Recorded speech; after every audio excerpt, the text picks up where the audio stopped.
അല്ല അതിപ്പം ആ മാത്തുക്കുട്ടി ഒന്ന് കച്ചറ ഉണ്ടാക്കുമെന്ന് എന്റെ പേടി. അങ്ങനെ ഉണ്ടാവോ? ഏയ് അങ്ങനെ ഉണ്ടാവില്ല. മേലെ പൂട്ടിയിട്ടുണ്ടോ? ഇല്ല, ബൂട്ട് റിപ്പയറിന് കൊടുത്തിട്ട് ഇതുവരെ കിട്ടിയിട്ടില്ല. അന്ന് കൊടുത്തിട്ട് ഇതുവരെ കിട്ടിയില്ലേ? എവിടെ കിട്ടാൻ? അതിനാ കൊല്ലം കാണാനും ദുബായി പോയില്ലേ. ഓ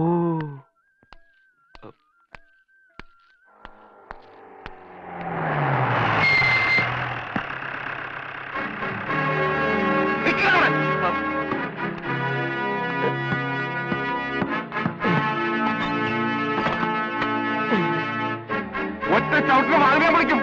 പക്ഷെ വാഴന്റെ തന്തേടവയല്ല. അതുകൊണ്ട് മര്യാദയ്ക്ക് താഴോട്ടിറങ്ങി വേണ.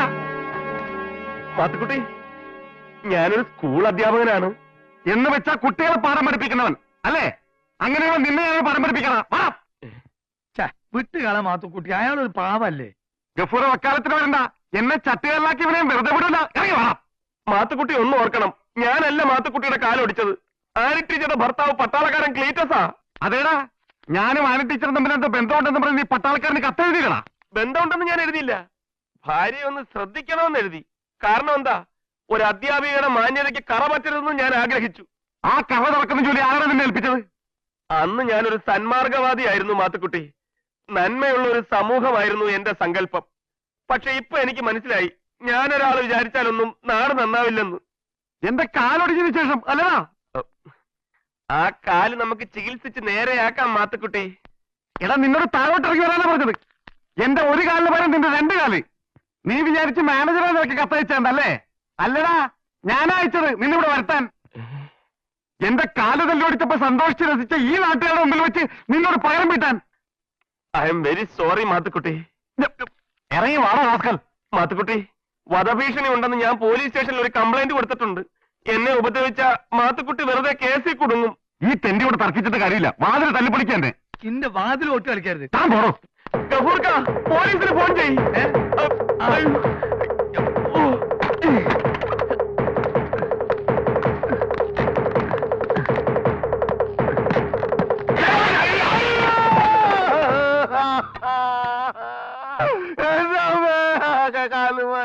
എടുത്ത് പൊക്കട അച്ചായനെ.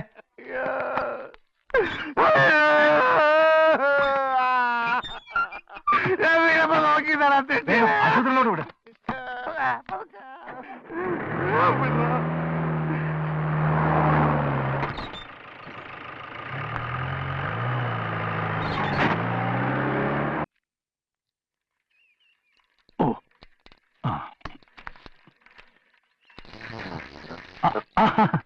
സൈക്കിളോടെ വെച്ചാൽ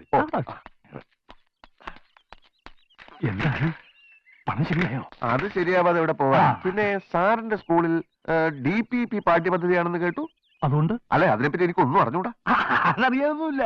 ഇപ്പൊ ആനയെ പോലെ 4 കാലിൽ നടക്കുക, ആമയെ പോലെ അഴിയുക, കൊരങ്ങനെ പോലെ ചാടുക, പട്ടിയായിട്ട് കുരയ്ക്കുക, പക്ഷിയായിട്ട് ചെലിക്കുക, അതൊക്കെ തന്നെ ഉള്ളൂ.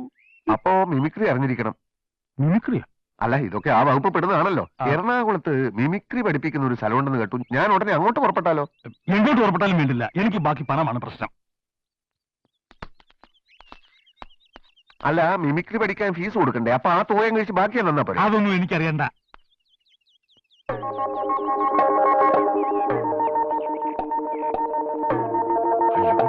ചതിച്ചു. എന്താ സാർ?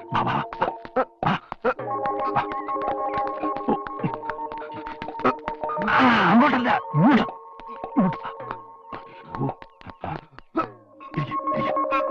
ആദായ നികുതി, ഇൻകം ടാക്സ് വരുന്നുണ്ട്. തന്നെ ഇവിടെ കണ്ട അപ്പ അറസ്റ്റ് ചെയ്യും. ഞാൻ വിളിക്കാതെ പുറത്തോട്ടിറങ്ങരുത്.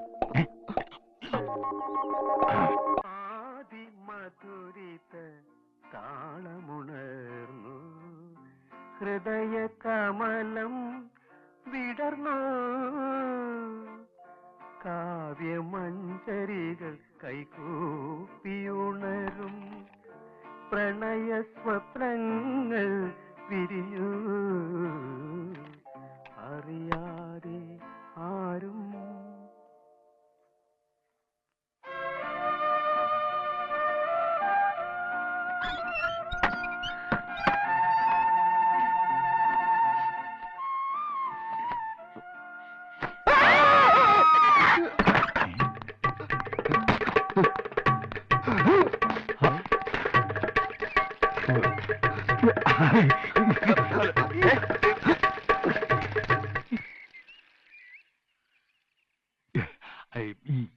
എന്റെ ഒരു അനന്തരവൻ ചെറുക്കൻ. അതെ, സ്കൂളിൽ ചേരാൻ കാശ് തന്നെ നിങ്ങൾ എന്തുദ്ദേശ വീടിനകത്തോട്ട് കയറ്റി വിട്ടത്?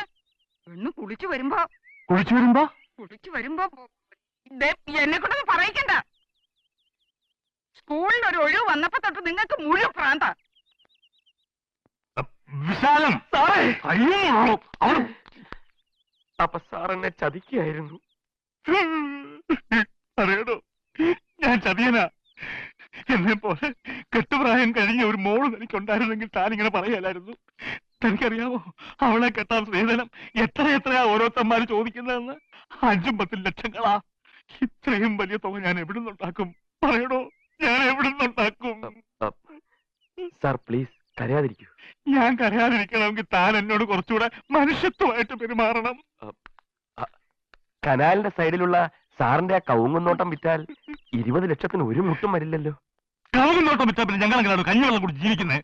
എന്റെ സാറേ, 20 ലക്ഷത്തിൽ 10 ലക്ഷം സ്ത്രീധനമായിട്ട് കൊടുത്തിട്ട് ബാക്കി 10 ലക്ഷം ബാങ്കിലിട്ടാൽ അതിന്റെ പലിശ കൊണ്ട് കഞ്ഞിവെള്ളമല്ല ദിവസം ബിരിയാണി കഴിക്കാമല്ലോ. എന്റെ മുതുമുത്തച്ഛന്മാരുടെ കാലം തൊട്ടുള്ളതാണ് കവുങ്ങുന്തോട്ടം. അത് വിൽക്കാൻ എനിക്ക് മനസ്സില്ലെങ്കിലോ? എങ്കിൽ പുഴക്കരയിലുള്ള കുറച്ച് നെൽപ്പാടം വിൽക്കാം. ഓഹോ, എന്റെ സ്വത്തിന്റെ കണക്കൊക്കെ നോക്കി വെച്ച് വന്നിരിക്കുകയാണല്ലേ? എന്നാ ഞാൻ ഇനി തെളിച്ചു പറയാം. 4 ലക്ഷം തന്നാലേ തനിക്ക് സീറ്റുള്ളൂ. അല്ലെങ്കിൽ ആര് 4 ലക്ഷം തരുന്നോ അവന് ഞാൻ സീറ്റ് കൊടുക്കും. അങ്ങനെ കൊടുക്കാനൊക്കെ അല്ല, എനിക്ക് ക്ലെയിമുള്ള സ്ഥിതിക്ക് ഞാൻ കോടതി പോയാ. ഓ, കോടതി ഇയാളുടെ തറവാട്ട് വകയല്ലേ? ഒന്ന് പോടൂ. ചങ്കുണ്ണിമാരെ വരട്ടാൻ നോക്കണ്ട.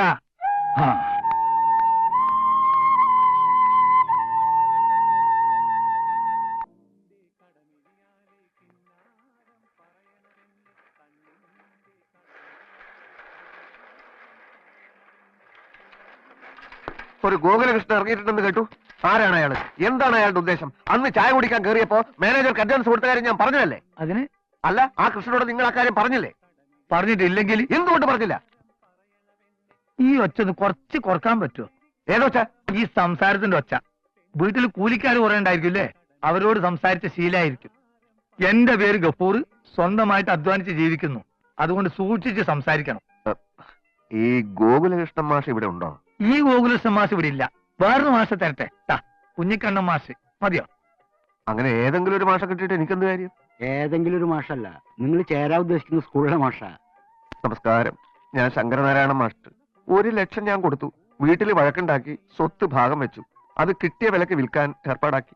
ഈ കൊടുത്ത 1 ലക്ഷം നിങ്ങൾക്ക് മാനേജറുടെ കയ്യിൽ നിന്ന് തിരിച്ചു കിട്ടുകയാണെങ്കിൽ നിങ്ങളുടെ ഭാഗ്യം. സ്വത്ത് വെച്ച് കിട്ടുന്ന കാശും ഈ 1 ലക്ഷം ബാങ്കിലിട്ടിട്ട് ഇനിയുള്ള കാലം നിങ്ങൾ സുഖമായിട്ട് ജീവിച്ചോളൂ. ഈ സീറ്റ് കിട്ടാൻ വലിയ പാടാ. അത് നിങ്ങളാണോ തീരുമാനിക്കാൻ? ഞാൻ മാനേജർ ഓർക്കടോ. ഞാൻ ആത്മഹത്യ ചെയ്യും. അപ്പൊ പിന്നെ എന്തിനാ ജോലി? മാഷേ, നിങ്ങൾക്ക് ജോലിയും കിട്ടില്ല, കൊടുത്ത 1 ലക്ഷവും കിട്ടില്ല. പിന്നെ ഈ മാനേജർ എന്ന് പറയുന്ന മാനേജർ ഉണ്ടല്ലോ, അയാളല്ല യഥാർത്ഥ മാനേജർ, അയാളുടെ മകളാ മാനേജർ.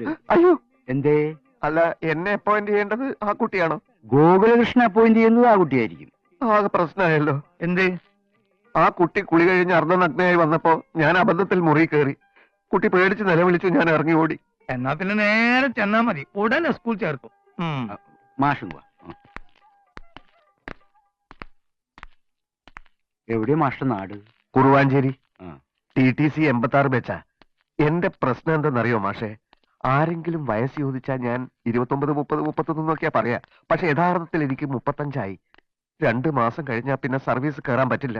ഒരു വീട്, ഭാര്യ, കുടുംബം എന്നൊക്കെ പറയുന്ന പല ആഗ്രഹങ്ങളുണ്ടേ. ജോലി കിട്ടിയിട്ട് കെട്ടാമെന്ന് കരുതി കാത്തിരുന്നു, കിട്ടിയില്ല. അപ്പൊ പിന്നെ കല്യാണം കഴിച്ചിട്ട് ജോലി അന്വേഷിക്കാമെന്ന് വിചാരിച്ച് പെണ്ണന്വേഷിച്ച് നടന്നു. ജോലി ഇല്ലാത്തത് കൊണ്ട് പെണ്ണും കിട്ടിയില്ല. അങ്ങനെ ജോലി, കുടുംബജീവിതം എന്നൊക്കെ പറഞ്ഞ് ആകെ കുഴഞ്ഞു മറിഞ്ഞു കിടക്കുക. പക്ഷെ നിങ്ങൾ ഈ ജോലിക്ക് ശ്രമിക്കണ്ട. എന്നെ ഭ്രാന്ത് പിടിപ്പിക്കരുത്. നിങ്ങൾക്ക് ഇപ്പൊ തന്നെ കുറേശ്ശെ ഭ്രാന്തുണ്ട്.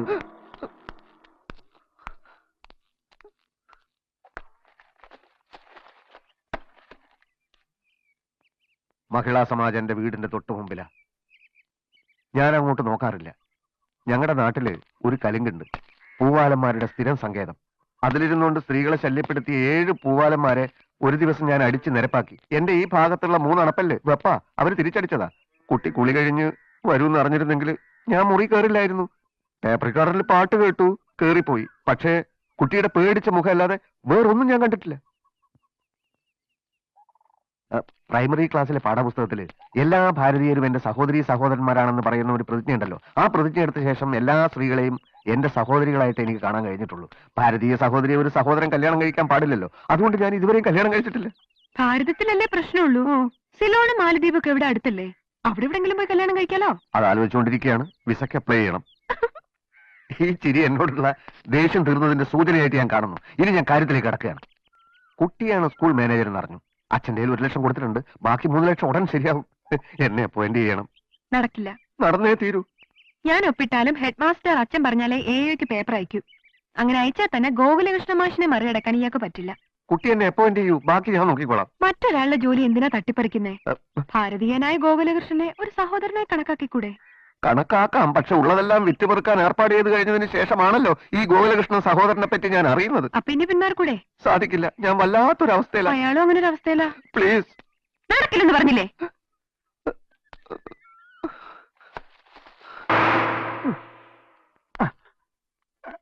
രണ്ടുപേരും ഒന്ന് വിട്ടേ.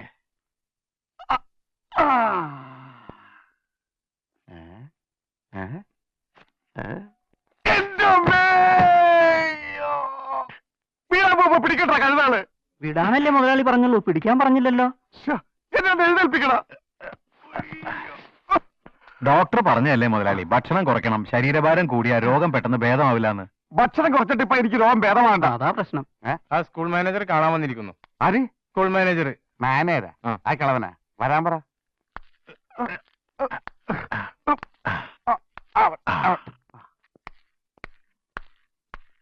എന്റെ 4 ലക്ഷം താനാ വെള്ളത്തിലാക്കിയത്.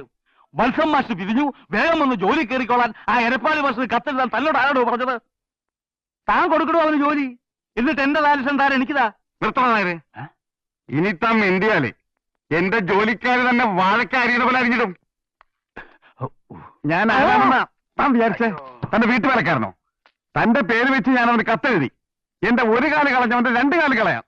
ഞാനിങ്ങനെ ജീവിച്ചിരിക്കുന്നവനെ അതിനു വേണ്ടിയാ. എന്തായാലും മാത്തുക്കുട്ടി അവന്റെ കാലൊടിക്കാൻ പോയി എന്റെ കാലൊടുക്കി. 19,000 രൂപ ചിലവായി. അനുഭവിച്ച വേദനയും പേരാ. ആ എന്നോട് തട്ടിക്കായിരുന്നു. മാത്തുക്കുട്ടി അതിന്റെ പേര് ഞാൻ അനുഭവിച്ച വേറെ മര്യാദയ്ക്ക് പറഞ്ഞാൽ എനിക്ക് മനസ്സിലാവും. നായരെ, വിവരങ്ങളൊക്കെ ഞാൻ അറിയുന്നുണ്ട്. എന്റെ ശരീരം ഒന്ന് ശരിയായിട്ട് ഞാനൊരിറക്കമുണ്ട്.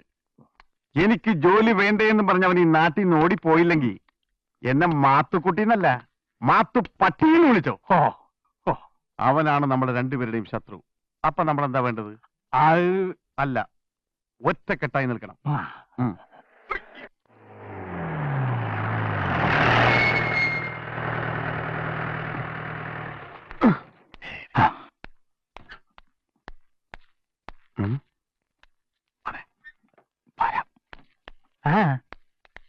ആരുടെ പേര് കമ്പി അടിക്കും? പട്ടാളക്കാരൻ ക്ലീറ്റസിന്റെ പേരിൽ. അതെനിക്കറിയാം. കമ്പി അടിക്കുന്ന ആളാരാ? മാത്തുക്കുട്ടി. എന്റെ പേര് കമ്പി അടിച്ച പട്ടാളക്കാരൻ ക്ലീറ്റസ് വന്ന് എന്റെ ഇടത്തേക്കാൽ കൂടി തല്ലുപിടിക്കും. അതിനിപ്പോ അയാൾക്ക് തന്നോട് ദേഷ്യമൊന്നുമില്ലല്ലോ. കമ്പി കിട്ടുന്നോടെ ദേഷ്യം വന്നോളും. മറ്റൊരുത്തനെ തല്ലിക്കാനാണോ അലഹബാദിൽ നിന്ന് എന്നെ കമ്പി അടിച്ച് വരുത്തിയെന്ന് പറഞ്ഞായിരിക്കും അടുത്തിടി. ശകുണ്ണിയുടെ പേര് വെക്കാം. അത് വേണ്ട. എന്റെ പേര് വെക്കാൻ ഞാൻ സമ്മതിക്കില്ല. എന്റെ മാത്തുക്കുട്ടി, മുങ്ങിക്കൊണ്ടിരിക്കുന്ന ഒരു കപ്പലിലെ യാത്രക്കാരനാണ് ഞാൻ. ആ ഏഴിയുടെ മകളാണ് ഗോകുലകൃഷ്ണൻ മാഷെ സഹായിക്കാൻ രംഗത്തിറങ്ങിയിരിക്കുന്നത്. ഞാൻ അവനെ ക്രിമിനൽ കേസിൽ കൊടുക്കാൻ നോക്കി. ആ SI കൈക്കൂലി വാങ്ങിക്കാത്ത ഒരു ചെറ്റയായതുകൊണ്ട് അത് നടന്നില്ല. എന്തൊക്കെ പറഞ്ഞാലും എന്റെ പേര് വെച്ച് കമ്പി അടിക്കുന്ന റിസ്കാ. അതെ, നമ്മളെന്തിനാ വളഞ്ഞ വഴി ആലോചിക്കുന്നത്? ആനി ടീച്ചറുടെ പേര് തന്നെ അടിക്കാം. ഐ ആം സീരിയസ്, എനിക്ക് സുഖമില്ല. Start immediately. Annie teacher. അതുപോലെ എന്ന് കമ്പി അടിച്ച ക്ലീറ്റസ് നാട്ടിലെത്തും. പക്ഷെ ടീച്ചർക്ക് അസുഖമില്ലെന്ന് മനസ്സിലാവുകയും ചെയ്യും. എന്നാ പിന്നെ ഗോകുലകൃഷ്ണൻ മാഷ് എന്നെ വീണ്ടും ഉപദ്രവിക്കുന്നു, ഉടൻ വരൂ എന്നടിച്ചാലോ? അത് മതി. ഇതൊന്ന് ഇംഗ്ലീഷിൽ പറഞ്ഞേ. Gokulakrishnan master attacking. Very good, very good, very good. ഇതെന്ത് ഇംഗ്ലീഷാണ്? അയ്യേ, ഞാൻ ആ പോസ്റ്റ് മാസ്റ്ററോട് ചോദിച്ചോളാം. അതെ, സീരിയസ്ലി അറ്റാക്കിംഗ് എന്ന് വെച്ചോ. കമ്പി ആകുമ്പോ സീരിയസ്ലി പതിവാ. സംഗതി കിട്ടിയ ഉടനെ പട്ടാളക്കാരൻ ഗ്ലീറ്റസ് പറഞ്ഞു നിർത്തണം. എന്റെ അമ്മ എന്നെ കൊല്ലാൻ വരുന്നേ. നിക്കണേ.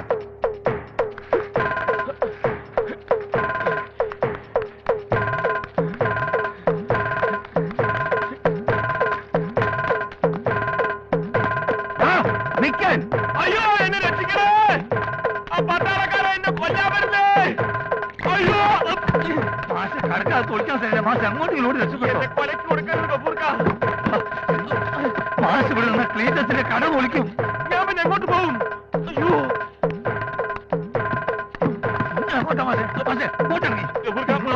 ഓടി രക്ഷപ്പെട്ടോളാൻ. അയ്യോ ക്ലീറ്റസ്.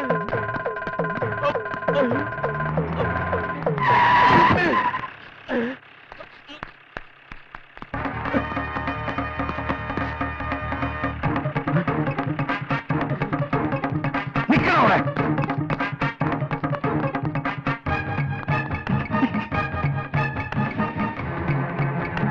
छोड़ूंगा नहीं तुम्हें, मारेगा साला.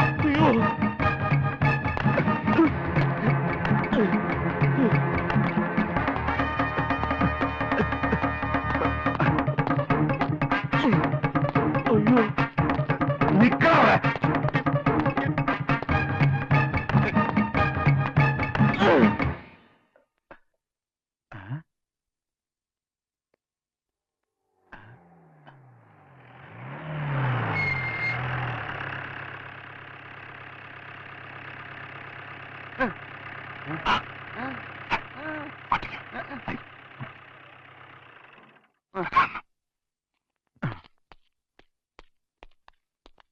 വന്ദേമാതരം ക്ലിറ്റസേവാനെ എന്ന് വന്നു. എന്തൊക്കെയുണ്ട് വിശേഷങ്ങൾ? സുഖമാണോ? കള്ള ബദ്മാഷ് രക്ഷപ്പെട്ടു കളഞ്ഞു. ചോടുങ്ങനേ ഉസേ. നിങ്ങൾ അവന് സ്കൂളിൽ ജോലി കൊടുത്തോ? ആര്? ഞാനോ? ആ, ഞാനവനെ എന്റെ സ്കൂളിന്റെ പഠിക്കാതെ കേട്ടൂല. ഈ പാകിസ്ഥാൻ സൈന്യം കാർഗിൽ നിന്ന് പൂർണ്ണമായിട്ട് പിന്മാറിയോ ക്ലീറ്റസേ? അതിനെപ്പറ്റി സംസാരിക്കാനല്ല ഞാൻ വന്നത്. ക്ലീറ്റസ് വന്നത് എന്തിനാണെന്ന് നാട്ടുകാർക്ക് മുഴുവൻ അറിയാം. ആ ഗോകുലേഷൻ മാസ്റ്റർ ശല്യം സഹിക്കാൻ വയ്യാത്തത് കൊണ്ട് ആന ടീച്ചർ കമ്പി അടിച്ചു, ക്ലീറ്റസ് വന്നു. പക്ഷെ ഒരു ചെറിയ പ്രശ്നമുണ്ട് ക്ലീറ്റസേ. ആന ടീച്ചർ കമ്പി അടിച്ചു വരെ പറഞ്ഞ് ഗോകുലേഷൻ മാസ്റ്റർ ടീച്ചറുടെ കാല് പിടിച്ചു എന്നാ കേട്ടത്. ടീച്ചർ പാവല്ലേ ക്ലീറ്റസേ, പിഞ്ച് ഹൃദയം. ഗോകുലേഷൻ മാസ്റ്റർക്ക് മാപ്പ് കൊടുത്തു അത്രേ. അതുകൊണ്ട് ചിലപ്പോ ക്ലീറ്റസ് ചോദിച്ചാൽ കമ്പി അടിച്ച കാര്യം ആന ടീച്ചർ സമ്മതിച്ചില്ല എന്ന് വരും. പക്ഷെ ഞാൻ പറയുന്നു, ആ ഗോകുലേഷൻ മാസ്റ്റർ ഈ നാട്ടിൽ നിന്ന് ഓടിച്ചില്ലെങ്കിൽ ക്ലീറ്റസിന്റെ കുടുംബം തകരും. 100 കിലോ ഭാരമുള്ള സാധനം എടുത്ത് എന്റെ തലയ്ക്ക് മുകളിൽ വെച്ച് തന്നിട്ട് അന്തം കൊന്തൂല്ലാതെ അങ്ങോട്ടും ഇങ്ങോട്ടും ഓടുണ്ടോ മനുഷ്യ? മാഫ് കരോ ഭായി. പിന്നെ അരെ ഭായി, ഇഞ്ഞിത് ചുമക്കാൻ എന്നെ കിട്ടില്ല.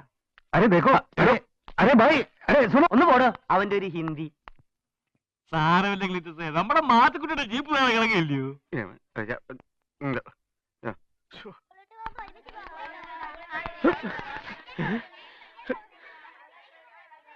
ഇത്രയും കാലത്തിന് ശേഷവും ടീച്ചർക്ക് എന്നോടുള്ള പക തീർന്നില്ലേ? ഇപ്പൊ എന്തിനിങ്ങനെ ഒരു കമ്പി അടിച്ചു? കമ്പിയോ? ഞാൻ പോസ്റ്റ് ഓഫീസിന് മുമ്പിൽ നിൽക്കുകയായിരുന്നു. അപ്പോഴാണ് ടീച്ചറിന്റെ ഹസ്ബൻഡ് എന്റെ മുമ്പിലേക്ക് ചാടി വീണത്. ഞാൻ ടീച്ചറിനെ ശല്യപ്പെടുത്തുന്നു ടീച്ചർ കമ്പി അടിച്ചിട്ട് എന്നെ കൊല്ലാനാണ് അത്ര അങ്ങേര് വന്നിരിക്കുന്നത്. എന്താ ഈ പറയുന്നേ? പക്ഷെ സത്യമായിട്ട് ഞാൻ അങ്ങനെ കമ്പി അടിച്ചിട്ടില്ല. എന്നിട്ടിപ്പോ ചേട്ടായി എവിടെ? എന്റെ പുറകെ ഉണ്ടായിരുന്നു. എന്റെ പൊന്നു ടീച്ചറെ, ഞാൻ കാല് പിടിക്കാം. ആ മനുഷ്യനെ ഒന്ന് പറഞ്ഞു മനസ്സിലാക്ക്.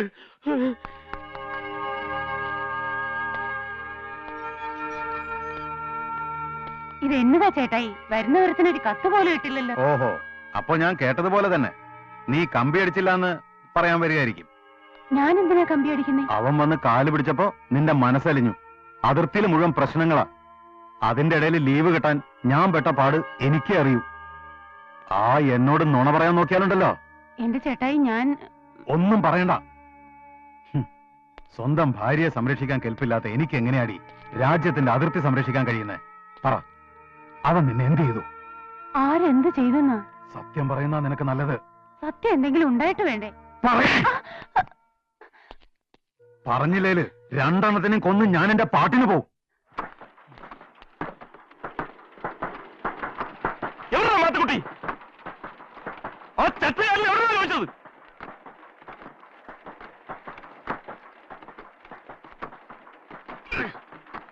നിൽക്കണ പിടിക്കണേ, അടിക്കണത്. മരിക്കാൻ തയ്യാറായിട്ടാ ഞാൻ വന്നിരിക്കുന്നത്. ഞാൻ പോസ്റ്റ് ഓഫീസിൽ നിന്ന് വരുവാ. ആനി ടീച്ചറുടെ പേര് വെച്ച് ക്ലീറ്റസിന് കമ്പി അടിച്ച താനാണെന്ന് അറിഞ്ഞു. ക്ലീറ്റസ് എന്നെ കൊല്ലാൻ ഇറങ്ങിയിരിക്കുക. മരിക്കാൻ ഭയം ഉണ്ടായിട്ടല്ല, ചെയ്യാത്ത കുറ്റത്തിന് ശിക്ഷ അനുഭവിക്കാൻ ഞാൻ തയ്യാറല്ല. ഇപ്പൊ തന്നെ എന്റെ കൂടെ വന്ന് ക്ലീറ്റസിനോട് സത്യം പറയണം. ഞാൻ ആർക്കും കമ്പി അടിച്ചിട്ടില്ല. എങ്കിൽ നമുക്ക് ആദ്യം പോസ്റ്റ് ഓഫീസിലേക്ക് പോവാം. എനിക്കിവിടെ വേറെ പണിയുണ്ട്.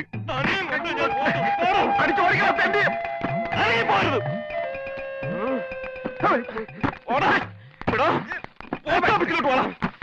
ഞാൻ ജീവിക്കാൻ സമ്മതിക്കില്ല.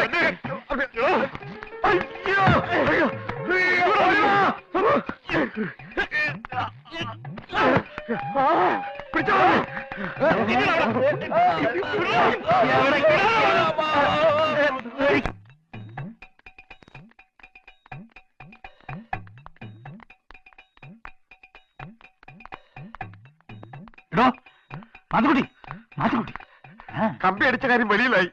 താൻ പറഞ്ഞിട്ടാണ് ഞാനത് ചെയ്തെന്ന മാഷോട് പറയണതായത്. അല്ലെങ്കിൽ അവരുടെ തട്ടും.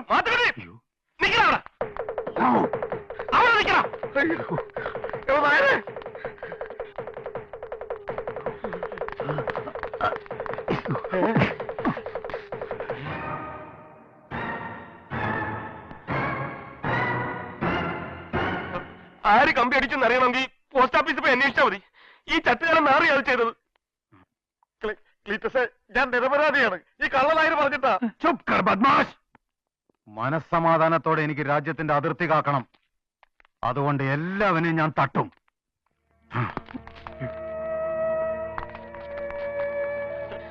ക്ലീറ്റസേ,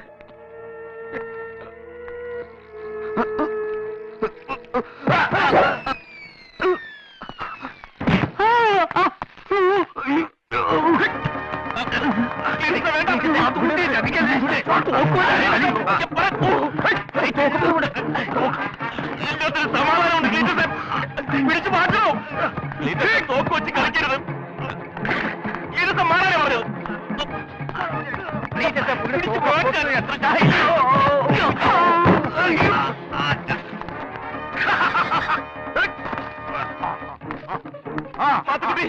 മാത്തുക്കുട്ടി വെടിവെക്കരുത്. ക്ലീറ്റസേ, ക്ലീറ്റസേ, നോക്കിയത് വിടൂ. ക്ലീറ്റസേ, മാത്തുക്കുട്ടി.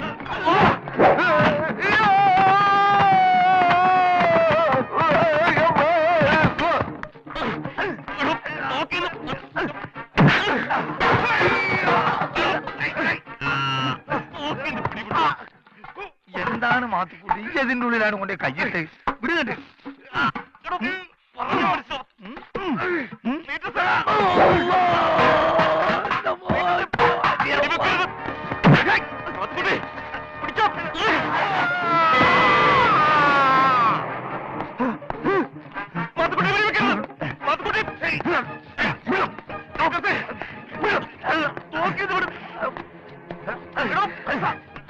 ആരെങ്കിലും പിടിച്ചു മാറ്റോ? ക്ലീറ്റസേ,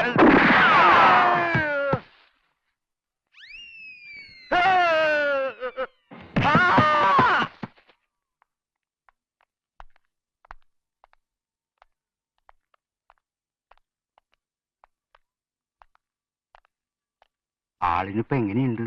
ഒന്നും പറയാറായിട്ടില്ല. വാ.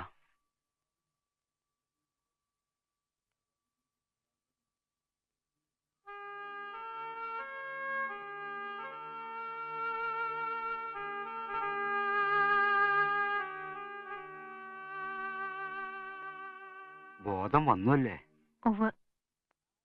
ക്ലീറ്റസേ, ചെല്ലും ചെലവും തന്ന് ഒരുപാട് കാലം ട്രെയിനിങ്ങും എടുപ്പിച്ച് ആയിരക്കണക്കിന് രൂപ ചെലവ് ചെയ്തിട്ടാ സർക്കാർ ഒരു പട്ടാളക്കാരനെ ഉണ്ടാക്കിയെടുക്കുന്നത്. ഏതോ ഒരു വിവരദോഷി കമ്പി അടിച്ചതിന് ക്ലീറ്റസ് ചാടിക്കേറി വന്ന് സ്വന്തം തല ഈ സ്ഥിതിയിലാക്കണമായിരുന്നോ? മരിച്ചിരുന്നതിൽ സർക്കാരിന് എത്രയാ നഷ്ടം? ഈ സർക്കാർ എന്ന് പറഞ്ഞ ആരാ? നമ്മളാ, ഇവിടുത്തെ പൊതുജനങ്ങളാ. അത് ക്ലീറ്റസ് മനസ്സിലാക്കണം. മാത്രല്ല, മിസൈലിന്റെയും പീരങ്കിന്റെയും മുമ്പിൽ നിന്ന് രക്ഷപ്പെട്ടു വന്ന പട്ടാളക്കാരൻ നാട്ടിലെത്തി തെങ്ങിന് 4 തേങ്ങ വീണ് ചത്തുന്ന് പറഞ്ഞ എന്തൊരു നാണക്കേടാ. ഞാൻ ഒരിക്കലും ക്ലീറ്റസിന്റെ ശത്രുവല്ല. നമ്മൾ രണ്ടുപേരും സല്യൂട്ട് ചെയ്യുന്നത് ഒരേ പതാകയാണ് ക്ലീറ്റസേ. ഇന്ത്യൻ പതാക, ത്രിവർണ്ണ പതാക. ഭാരത് മാതാ കി ജയ്. കണ്ടോ, ഇതാണ് യഥാർത്ഥ പട്ടാളക്കാരൻ. പെട്ടെന്ന് മുറിവണങ്ങാൻ ഞങ്ങൾ പ്രാർത്ഥിക്കാം. എന്നിട്ട് വേഗം അതിർത്തിയിലേക്ക് ചെല്ലൂ. നുഴഞ്ഞുകയറ്റക്കാരെ ഓടിക്കൂ. ജോലിയിൽ പ്രവേശിച്ച ആദ്യം കിട്ടുന്ന ശമ്പളം ഞാൻ കാർഗിൽ ഫണ്ടിലേക്ക് സംഭാവന ചെയ്യും ക്ലീറ്റസേ.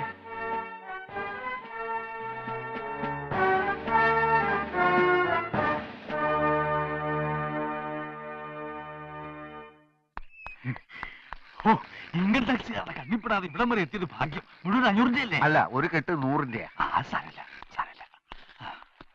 സാർ ഒരു കാര്യം ചോദിക്കാൻ മറന്നു. ആ ഗോകുലകൃഷ്ണന്റെ പേരിൽ പോലീസ് കേസ് എടുത്തിട്ടില്ല എന്ന് കേട്ടു. അതൊന്നും താറിയണ്ട. പിന്നെ അയാളുടെ കേസ് CBI ഏറ്റെടുത്തു.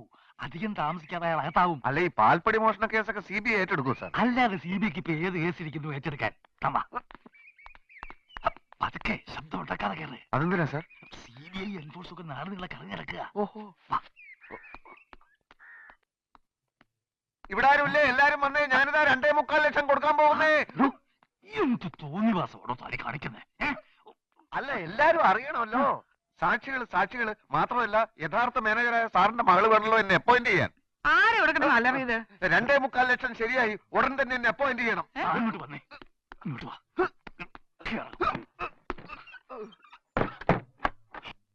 തൊലച്ചല്ലോടോ താൻ.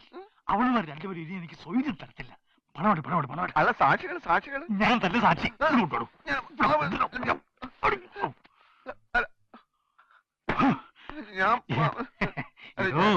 മാനേജർ ശങ്കുണ്ണനായൊരു വാക്ക് പറഞ്ഞ വാക്കാ. എന്റെ കൊക്കിന് ജീവനുണ്ടെങ്കിൽ താനായിരിക്കും പുതിയ ഭാഷ. ഇൻകം ടാക്സ് ഇപ്പൊ തുടങ്ങാൻ കുറച്ച് ബുദ്ധിമുട്ടാ. ഹെഡ്മാസ്റ്റർ കാണാൻ വന്നിരിക്കുന്നു. ഹെഡ്മാസ്റ്റർ എന്താ? ഹെഡ്മാസ്റ്റർ കാണാൻ വന്ന് നിൽക്കുന്ന ഹെഡ്മാസ്റ്റർ എന്താ നമ്പ്യാരെ? കോടതിയിൽ നിന്നൊരു ഇഞ്ചക്ഷൻ വന്നിട്ടുണ്ട്. ഇഞ്ചക്ഷനോ? ഗോകുലകൃഷ്ണൻ മാസ്റ്ററുടെ അറിവോ സമ്മതമോ കൂടാതെ മറ്റാരെയും സ്കൂളിൽ നിയമിക്കാൻ പാടില്ല എന്നുള്ള ഉത്തരവ്. അയ്യോ 4 ലക്ഷം അങ്ങനെ ചുളിലടിക്കാൻ പറ്റില്ല എന്ന് എനിക്ക് ഇപ്പം മനസ്സിലായി കാണും. അങ്ങനെ ചിരിക്കാറായിട്ടില്ല ഗഫൂർ. നമ്മുടെ ഇഞ്ചക്ഷൻ വേണമെങ്കിൽ അങ്ങേർക്ക് വെക്കേറ്റ് ചെയ്യിക്കാം. എന്ന് വെച്ചാ തടസ്സം നീക്കാന്ന് അല്ലേ? അതെ. നമ്മുടെ കുറുവാഞ്ചേരിയിലെ മാഷല്ലേ വരുന്നത്? അതെ, അയാൾ തന്നെ. സംഗതി അറിഞ്ഞിട്ടുള്ള വരുവാനാ തോന്നുന്നത്.